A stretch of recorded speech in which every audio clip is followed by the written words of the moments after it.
அனைவருக்கும் வணக்கம்.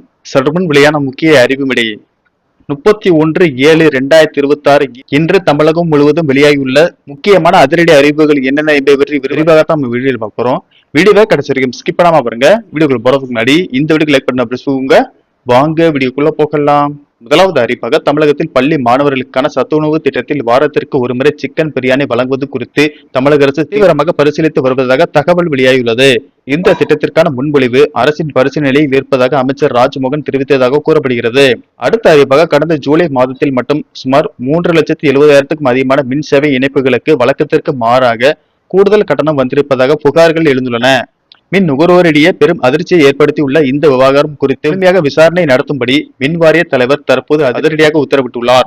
இந்த தவறு எதனால் ஏற்பட்டது என்பது குறித்து சம்பந்தப்பட்ட அதிகாரிகள் உடனடியாக தீர்வாக ஆய்வு செய்ய வேண்டும் என அறிவுறுத்தப்பட்டுள்ளது. அது மட்டுமின்றி இது தொடர்பான அனைத்து விவரங்களையும் சேகரித்து வரும் ஆகஸ்ட் 7ஆம் தேதிக்குள் தங்களது முறையான அறிக்கையை சமர்ப்பிக்க வேண்டும் என்றும் கடுமையான உத்தரவு பிறப்பிக்கப்பட்டுள்ளது.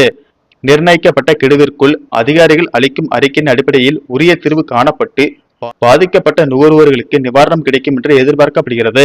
அடுத்த அறிவிப்பாக தமிழ்நாட்டில் உள்ள அனைத்து அரசு அலுவலகங்களிலும் லஞ்ச ஒழிப்பு முறைகளை கடுமையாக கட்டுப்படுத்தும் நோக்கத்துடன் தலைமை செயலாளர் சாய்குமார் அவர்கள் மிக முக்கியமான உத்தரவு ஒன்றை அதிகாரப்பூர்வமாக பிறப்பித்துள்ளார்.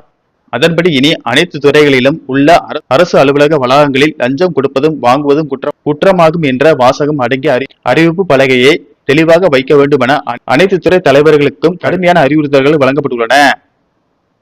அடுத்த அறிவிப்பாக காவிரி டெல்டா மாவட்டங்களில் நீர்வரத்து குறைவு காரணமாக இந்த ஆண்டு குறுவை சாகுபடி கடுமையாக பாதிக்கப்பட்டுள்ளது.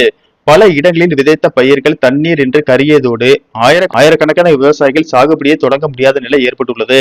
இந்த சூழலில் பாதிக்கப்பட்ட விவசாயிகளுக்கு ஏக்கருக்கு ரூபாய் 10,000 வரை வறட்சி நிவாரணம் வழங்க தமிழக அரசு வரவிருக்கும் பட்ஜெட்டில் முக்கிய அறிவிப்பை வெளியிடலாம் என்று கூறப்படுகிறது. அடுத்த அறிவிப்பாக தமிழ்நாட்டிற்கு உரிய காவிரி நீரை திறந்துவிடக் கோரி தொடர்ந்து வலியுறுத்தப்பட்டு வந்த நிலையில் காவிரி நீர் மேலாண்மை ஆணையம் தற்போது கர்நாடக அரசுக்கு மிக முக்கியமான அதிரடி உத்தரவு ஒன்றை பிறப்பித்துள்ளது.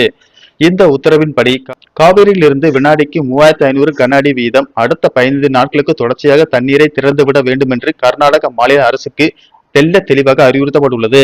இதன் மூலம் தமிழகத்தில் மேட்டூர் அணைக்கு வரும் நீரின் அளவு கணிசமாக அதிகரிக்கும் என எதிர்பார்க்கப்படுகிறது.